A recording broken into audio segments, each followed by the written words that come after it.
Well, welcome back to the podcast. Yes, this is Rob Elliott, the buyer's agent, and Rachel Elliott, LJ Hooker Lifestyle Group in Camden, the selling agent. so the buyer and the seller, the yin and the yang. And I tell you what, we've had some interesting conversations over the last week when it comes to buying and selling. We couldn't be further apart on some things, and we agree on a lot of things. Yes. So, what are we talking about today? The transactional buyer versus the emotional buyer. So, I know what I think that is, but tell for our listeners, what is the difference? So an emotion buy is when you're going to be actually attached to the house, or you're looking to purchase your first home, upsize, downsize, and you're actually going to live in the property. So there's going to be that emotional attachment to the house where you'll make memories, if you're newly married or it's your first home, it's your first of many things that will happen in the house. Versus a transactional buy it's an investment and it's purely dollar driven. You're looking at capital growth, you're looking at yield, you're basically looking at money. You're not actually looking at what is it going to give to me besides it being a transaction. So you could say that one is an owner-occupier buyer and one's an investor. Yes. Yeah? Yes.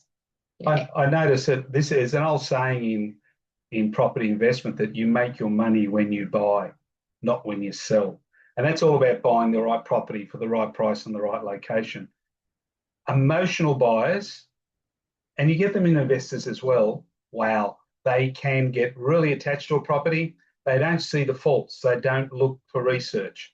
And they get to an auction or they know there's 3 or 4 people on a Saturday and the agent says, we've got multiple people coming in to put an offer in, and they get excited and they overpay. Yeah, because they let their emotions get in the way of business.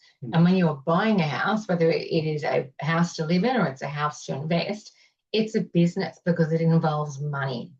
And every single one of them is going to give you a return, whether or not you're going to live in the house for 10 years, 15 years, 20 years, or even going to turn it over quickly in 7 years. It's still going to give you a return.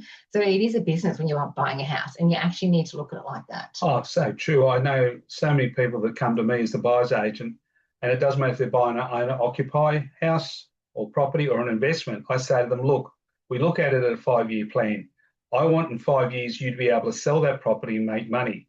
If the property you purchase is too unique, as we say, only a small group of people will like it, it makes it harder to resell and makes it harder for you to make some profit. Now, currently in Australia, you don't get taxed on the profit you make on your primary residence where you live. It's the homeowner.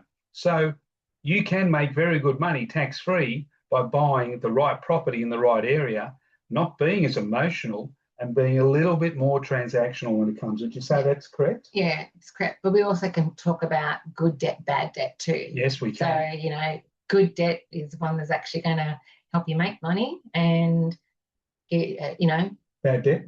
Bad debt is actually your home loan.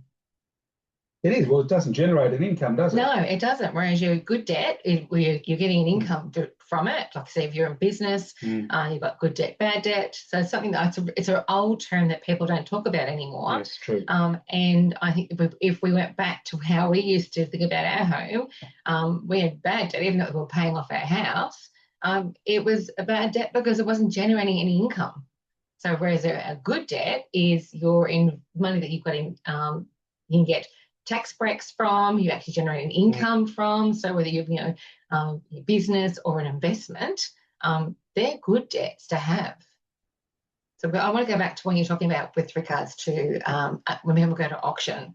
So regardless whether they're going to an auction to purchase an investment or their first house, there is an emotion involved.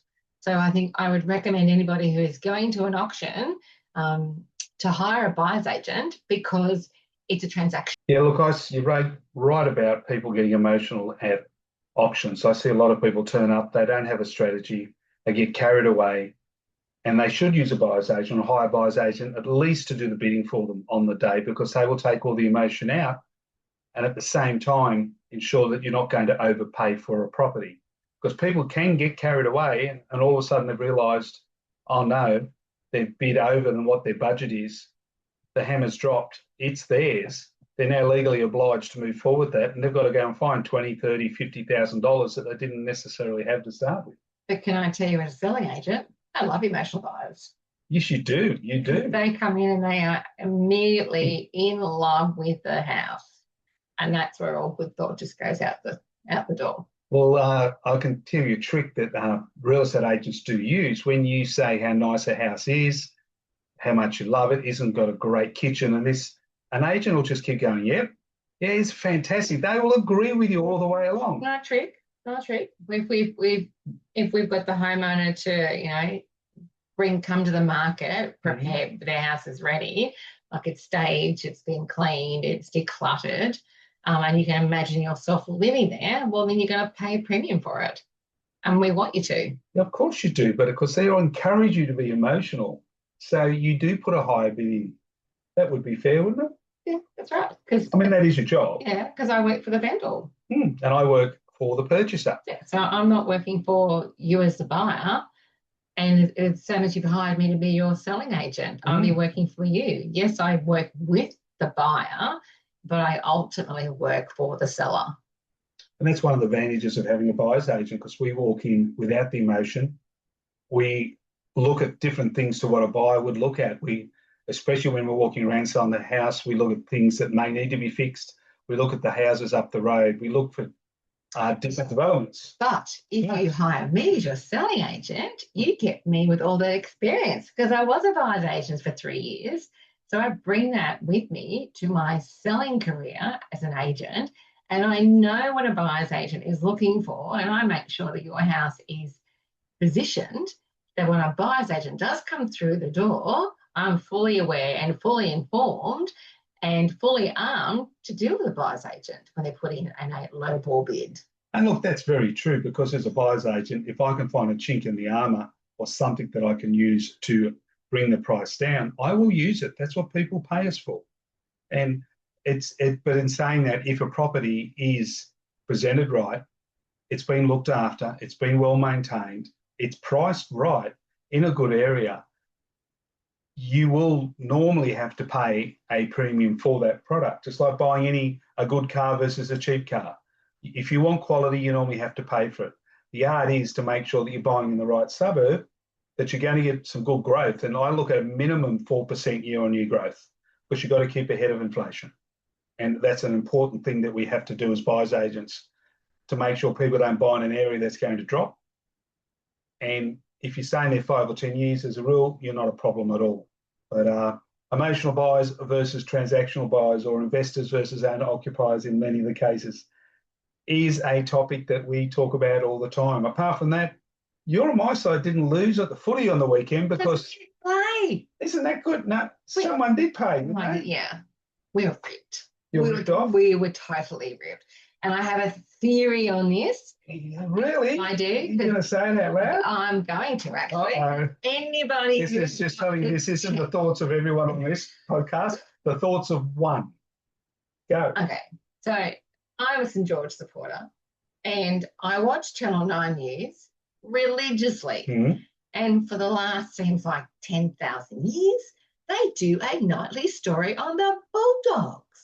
So surprise, surprise, in Vegas, opening round, the key match, well, because they played last, played my team, the Mighty Saints, they were never going to lose. Never going to lose. Eddie stripped that ball, he dropped it. Then they get a golden point. I call a sore loser. No. Yeah, no. Plenty of my Red V mates agree with me. But did they look out of which eye? One eye or the other eye? We'll see what happens when West Tigers start to play. We'll see what happens. And do we have a grandkid update this week for us? Oh, yes. We're about to lose our 5th tooth, and we've decided we're going to hang on until Thursday when we're here at Nanny's, because apparently you get more money when you're at Nanny's. When you lose your tooth here, and instead of getting $2, you get $5. So you get more money. And a certificate from the Tooth Fairy. And so you get more money when you lose a tooth at Nanny's. Yes. And you get more money for your house when you sell with Nanny. That's correct. On that point, that's correct. We're going to rock and roll, ladies and gentlemen. You have a groovy week. This is Rob Elliott, Lansdowne Property Group. Rachel Elliott, LJ Hooker Lifestyle Group in Camden. Ciao. Camden, yes. Bye now.